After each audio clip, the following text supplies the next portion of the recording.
वो सबको गले लगा के चलता है, गरीब को भी अपना बना के चलता है। कौन लगाए उसके कद का अंदाज़ा, वो आसमान है फिर भी सर झुका के चलता है। आवाम को जोहार, सलाम, नमस्कार। लाइव इंडियन गार्ड से मैं मल्लिका। झारखंड में सियासी पारा तेज है। झारखंड में विधानसभा चुनाव का ऐलान हो गया है। तस्वीरें आपको हर विधानसभा की लाइव इंडियन गार्ड दिखा रहा है, लेकिन इन तस्वीरों के बीच झरिया की जो तल्ख हकीकत है, जो सच्चाई है, उसे हम सामने लाने की कोशिश कर रहे हैं। आज मेरे साथ कुछ JLKM पार्टी के समर्थक हैं। जानना चाहूँगी कि इस बार जिस बदलाव की बात हो रही है, जनता जिस बदलाव के मूड में नज़र आ रही है, आखिर तेवर किस ओर बढ़ रहा है और किस तरीके से तस्वीरें बदलने वाली है। सर, बहुत स्वागत है। थैंक यू आपका और इंडियन गार्ड न्यूज़ का मैं आप स्वागत करता हूं कि झरिया के इतना ज्वलनशील मुद्दा पे बात करने के लिए हमें बुलाए हैं। आपसे पहला सवाल से मेरा यही रहेगा कि रघुकुल है मैदान में, सिंह मेंशन है मैदान में, फिर अंसारी परिवार की एंट्री जो है ये कैसे हो गई? देखिए, हम लोग 14 में चुनाव लड़े थे, हम लोग थर्ड में रहे थे जी, ठीक है। उसके बाद 19 में हम लोग ने सोचा कि 15 साल से यहाँ भाजपा की सरकार थी, इससे पहले मतलब कि विधायक थे 15 साल से, तो हम लोग सोचे कि कुछ चेंजिंग किया जाए, क्योंकि यहाँ पर विस्थापन का मुद्दा तस का मस था। RSP कॉलेज का विस्थापन हो चुका था, ठीक है। पानी की समस्या भी तस का मस था 15 साल में। तो हम लोगों ने सोचा कि चेंजिंग करते हैं और नया विधायक बनाते हैं। तो हम लोगों ने पूर्णिमा नीरा सिंह जी को समर्थन दिया 19 के चुनाव में, और 5 साल उनका राज अभी देखे हैं। 24 में उनका राज खत्म हुआ है।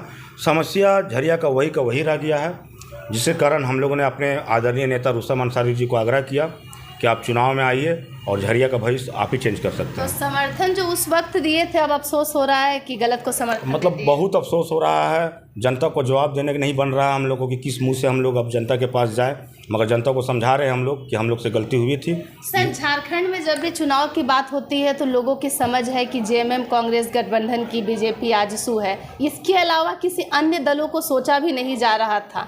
जयराम जी की भी एंट्री मैदान में हो गई और लोग कह रहे हैं कि नेक्स्ट CM जो है जयराम महतो होंगे।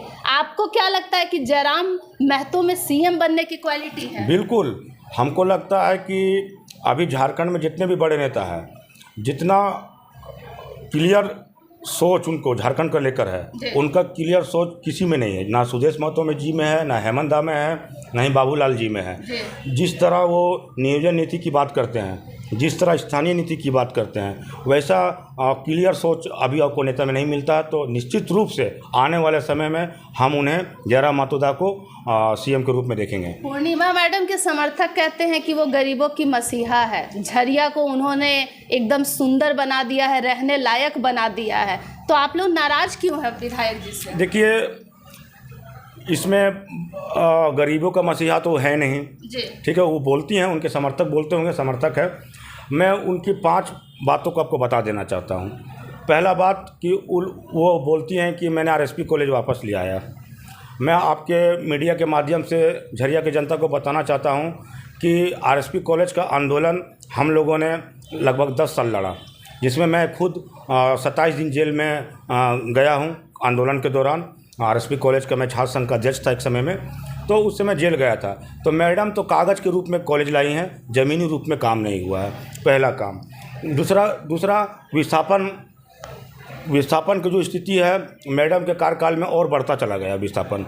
मैडम को हम लोग जिताए थे कि आपको झरिया को बसाना है, मगर ऐसा नहीं हुआ और झरिया टूटते चला गया। तीसरा बात, मैडम का आने के बाद झरिया में खून खराबा बहुत बड़ा है। आप झारखंड की क्राइम रिपोर्ट में आप झरिया कर देख लीजिएगा डाटा, तो पिछले 5 साल में ग्राफ उनका ऊंचा हुआ है। तो फिर हम आपको विधायक क्यों चुने? आप पानी की समस्या पूरा नहीं कर पाए। मोदी जी का जो हर घर नल हर घर जल वाला योजना था, उनको आप अपना क्रेडिट दे रहे हैं। मैडम अपने क्रेडिट दे रहे हैं कि वो हम भिजवा रहे हैं। अरे लोग, जनता जानती है कि ये केंद्र सरकार की नीति है, आपकी नीति है। जैसे ही रागिनी जी को टिकट मिला तो पूर्णिमा जी का कहना है कि पति के हत्यारे जो हैं उनके परिवार से किसी सदस्य को टिकट मिल गई है। तो पूर्णिमा सिंह के हस्बैंड जब नीरज जी नहीं रहे तो उसे कैसे देखते हैं उस पूरी घटना को, और उसके बाद से झरिया में सियासी हलचल कैसी रही? देखिए, शहीद नीरज सिंह जो थे, उनके हम बहुत करीबी रहे हैं। छात्र संगठन में जब हम थे तो उनका बहुत सहयोग रहा आंदोलन में। तो उनके छवि को देखकर ही हम लोग 19 में मैडम को जिताए थे। मैडम तो अननोन पर्सन थी हम लोग के लिए। तो नीरज जी से बहुत विपरीत है उनकी मैडम? बिल्कुल, मेरे ख्याल से, मेरा पर्सनल ओपिनियन है कि बहुत विपरीत है। तो लोगों का कहना है कि मैडम का जो बर्ताव है, जो व्यवहार है, वो उनको बात करने नहीं आता है, लेकिन रागिनी जी को लेकर के लोग कहते हैं कि उनमें कुछ व्यावहारिकता बची हुई है। बिल्कुल मैडम, देखिए अभी एक हम आपके माध्यम से एक और बात बता देना चाह रहे हैं कि कैंपेन चल रहा है अभी पूर्णिमा नीरज सिंह के समर्थकों के द्वारा। तो उसमें एक बैनर लगाया जा रहा है जिसमें रागिनी सिंह जी का फोटो है। और उसमें उसके ऊपर लिखा हुआ नॉन मैट्रिक, क्रॉस का मार्क्स दिया हुआ है। फिर रुस्तम अंसारी जी का फोटो दिया हुआ, मैट्रिक लिखा हुआ, क्रॉस का मार्क्स दिया हुआ, और फिर पूर्णिमा नीरज सिंह जी का फोटो है, पोस्ट ग्रेजुएट लिखा हुआ, और राइट का टिक दिया हुआ है। तो मैडम क्या बताना चाहती हैं कि मैडम बहुत पढ़ी लिखी है? अरे भाई, पढ़ी लिखी तो आप अपने लिए पढ़ी लिखी हैं। कोई भी पढ़ता है तो अपने लिए पढ़ता है। और आज से 15 साल पहले चल जाए, जैसे मेरी माँ अनएजुकेटेड है, नॉन मैट्रिक है मेरी मम्मी, मेरे ख्याल से इनकी भी मम्मी भी नॉन मैट्रिक होंगी, और शायद आपकी भी मम्मी नॉन मैट्रिक होंगी। नहीं, पढ़ी लिखी है मेरी। मान लीजिए 70% लोग, पहले के लोग नॉन मैट्रिक के घरेलू महिलाओं की बात कर रहा हूँ मैं, ठीक है? तो क्या आपको उनका वोट नहीं चाहिए? आप उनका बेइज्जती कर रहे हैं। तो मतलब ये टैक्टिक्स है क्या पूर्णिमा नीरज सिंह के समर्थकों का, कि ताकि यूथ जो है, पढ़ी लिखी यूथ है, वो मैडम को वोट दे कि मैडम पढ़ी लिखी? बिल्कुल, और देना भी चाहिए। मगर आपके अंदर अगर पढ़ाई का घमंड आ जाए तो वैसा पढ़ाई दूसरे का काम नहीं आता है। बात समझ रहे हो ना? आप अच्छी शिक्षा लिए हैं, जैसे हम भी बीएड किए हुए हैं, और ये बीएड मेरा व्यवहार में अगर नहीं दिखता है तो वैसे पढ़ाई लिखाई का क्या फायदा? तो मैडम की शिक्षा अभी उनके व्यवहार में नहीं झलक? बिल्कुल नहीं झलकता, अभी नहीं झलक रहा। हमको लगता है उनके अंदर एटीट्यूड आ गया। तो मैडम पत्थर दिल शुरू से थी कि जब से नीरज जी नहीं रहे तब से हो गई? नहीं, पत्थर दिल तो नहीं थी, पत्थर दिल तो नहीं थी। धीरे धीरे व्यवहार बदला, धीरे धीरे व्यवहार बना। जैसे जैसे उनका कद बढ़ता गया वैसे उसको व्यवहार में चेंजिंग आते गया। अच्छा, झरिया की एक विकट समस्या रही है कि लोग जो है यहाँ के बीमार पड़ रहे हैं। डस्ट की बहुत बड़ी समस्या है। छोटे छोटे बच्चे जो है सांस संबंधी समस्याओं से घिर रहे हैं। इन मुद्दों पर कभी कोई बातचीत या कोई वैसा हल निकालने का? कोई भी हल नहीं है। आउटसोर्सिंग के पहले 4 आउटसोर्सिंग था, मैडम आने के बाद 7 आउटसोर्सिंग हो गया। इसमें कोई कमी नहीं आई है। और ना ही रेगुलर पानी का छिड़काव होता है जिससे डस्ट थोड़ा कम उड़े। तो आपका जो एक्ट है, आउटसोर्सिंग का एक एक्ट है, उसके विपरीत काम कर रहे हैं आउटसोर्सिंग कंपनी, मगर मैडम कुछ नहीं बोलती हैं।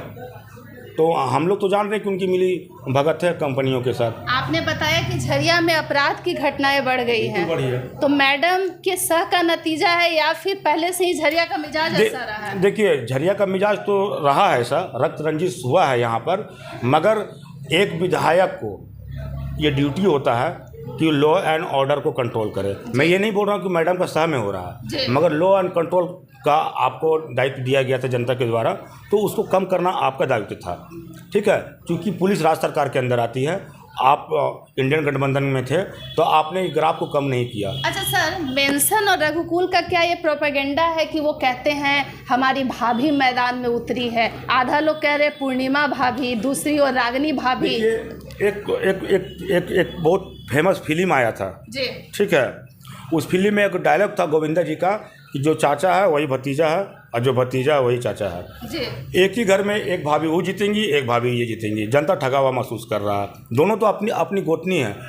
आप भाजपा को वोट दें तो उसी के घर में विधायक बनेगा, आप कांग्रेस को भी वोट दें तो उसी के घर में विधायक बनेगा। तो सर, जैसे 15 साल जब यहाँ भाजपा की सत्ता रही तो लोगों ने उस बीच ये मतलब कुछ सोच नहीं आया कि हम लोग लगातार 5 साल सफ़र किए, फिर अगली बार 5 साल के लिए फिर चुन लिया गया, फिर 5 साल के लिए? देखिए, जनता के पास उतना बेहतरीन ऑप्शन नहीं था उस समय जी, तो बार बार उन्हीं पे यकीन हो रहा है। हाँ, बार बार यकीन करके ऑप्शन जब तक नहीं जनता को मिलता तो बोलता चलो इसी को चांस देते हैं। तो उस समय सुरेश सिंह चुनाव लड़ते थे, जब उनकी इनकी सास थी, आपका रागिनी सिंह की सास जब विधायक थी कुंती माता जी, तो उस समय सुरेश सिंह उनको टक्कर दिया करते थे।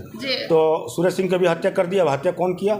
आप लोग के सामने है, उनके ही परिवार के लोग। अच्छा, मेंशन और रघुकुल से धनबाद की जनता को कुछ खतरा है क्या, या झारखंड को खतरा है? पूरा तरस थे जनता, गुंडागर्दी से तरस थे जनता। दोनों परिवार के लोग मतलब कि जबरन समझ लिए एक तरह से कब्जा किए हुए लोगों के दोनों बीच में। परिवार वाले एक दूसरे से लड़ते हैं कि कोई तीसरा भी है जो इन दोनों को नहीं देखना चाहता है? जनता, तीसरा जनता जो लोग दोनों को नहीं देखना चाहती है, इस पर जवाब देगी जनता। जनता जवाब देगी, बिल्कुल जवाब अच्छा देगी। ये क्यों हो गया कि रुस्तम जी को जेल के हमने टिकट दिया तो सामने बंटी जी भी मैदान में उतर गए?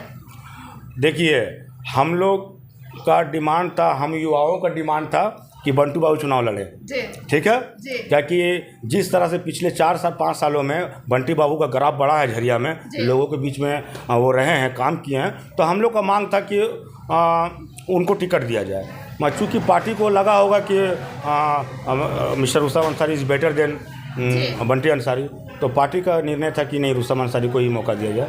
वरना हम लोग चाह रहे थे और झरिया की जनता चाह रही थी कि बंटी अंसारी चुनाव लड़े और उनको विजय बनाए। इस बार चुनाव में जेएमएम और कांग्रेस को मैया सम्मान योजना का फायदा मिलने वाला है?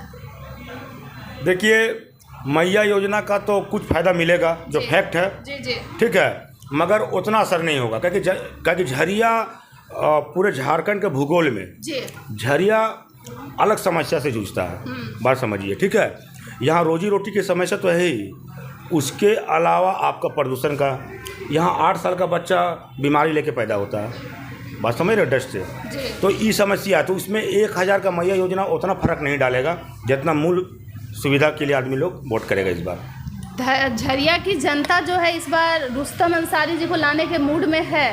पूरा मूड में है मैडम। आप एक बार झरिया भ्रमण कीजिए, आपको लगेगा कि कितना आक्रोश है इन दोनों फैमिली के खिलाफ, और जन समर्थन बहुत हद तक बंटी बाबू और रुस्तम अंसारी जी को मिल रहा है।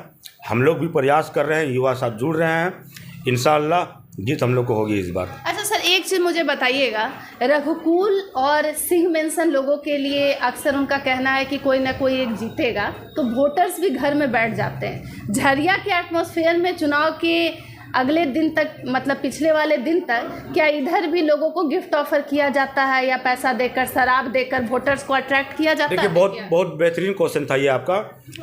मैं आपको बता देना चाहता हूँ कि ये जैसे भाजपा से जो रागिनी सिंह जी हैं और कांग्रेस से जो पूर्णिमा नीरा सिंह जी है, दोनों बाहुबल है, ठीक है, और मतलब मसल पावर भी है उनके पास और पैसा का भी पावर है। तो निश्चित रूप से आपका ये कहना सही है कि चुनाव का लास्ट टाइम ये लोग पैसा से प्रभावित करने की कोशिश करते हैं, चाहे वो आपका शराब के लेकर हो, पैसा को लेकर हो, या किसी और लालच देकर वोटर को अपने तरफ खींचने का कोशिश। झरिया जैसे क्षेत्र में भी इस तरीके की व्यवस्था मतलब झरिया में ज़्यादा होती है। हमको लगता है कि झारखंड में 81 विधानसभा में सबसे ज़्यादा अगर कहीं पैसा का खर्च होता है तो झरिया में होता है। झरिया में जो गुंडा राज है और जो अपराध के मामले बढ़ रहे हैं, अगर रुस्तम जी आते हैं तो ये मामला कंट्रोल होगा? बिल्कुल, जनता इसीलिए इनको चुनने की कोशिश कर रहे हैं और इनको इतना प्यार मिल रहा है कि ये दोनों बाहुबली को अगर कोई टक्कर दे सकता, टक्कर मीन्स उनका कटाच, लड़ाई के लेकर नहीं बोल रहे हम, टक्कर, उनके कटाच में अगर कोई बंदा झरिया में कोई खड़ा हो सकता है जिसके पास जिगर हो, क्योंकि यहाँ जो खड़ा होने की कोशिश किया है उनकी हत्या हुई है।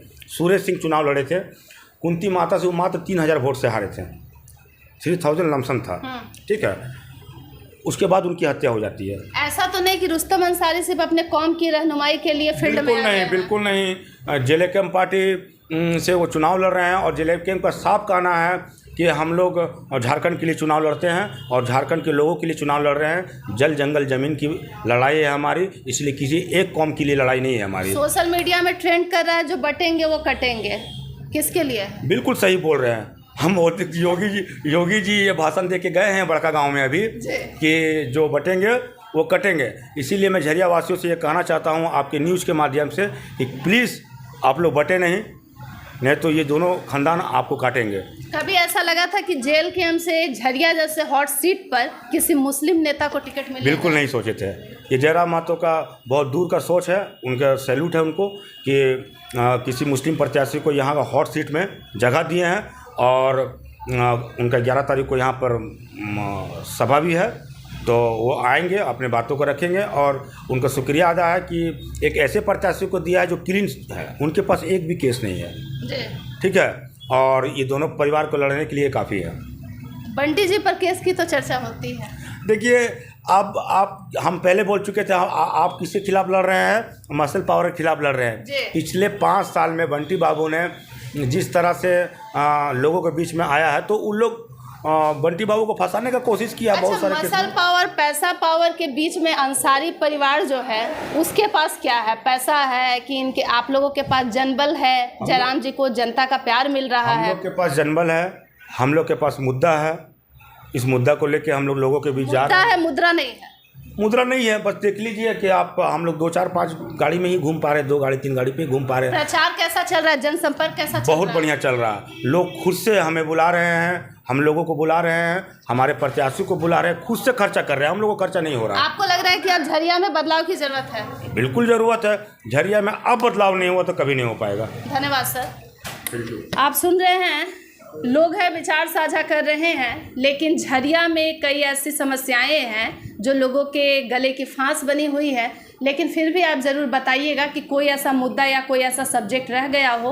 अन्य खबरों के लिए जुड़ सकते हैं लाइव इंडियन गार्ड के साथ।